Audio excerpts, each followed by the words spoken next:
this is about aligning the electronic allocation of that work with those laws, right? Yeah, precisely. Just bringing the act into a modern age. We don't want to be stuck in the past. So we're not people who say no to new technology.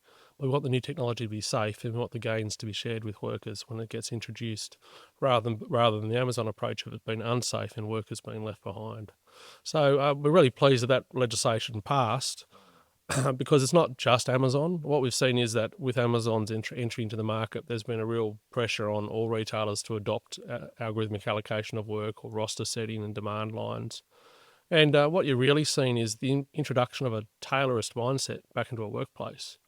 But the tailorist mindset of how do we make work more efficient on a production line with known inputs and outputs is one thing, but when you put that into a dynamic environment like retail, which have got these things called customers that get in the way of those sorts of things, and you're in a very dynamic and uncontrolled environment, it just doesn't work. And so they're trying to apply a almost like a closed system allocation of labour to a really open system, and it's been really problematic.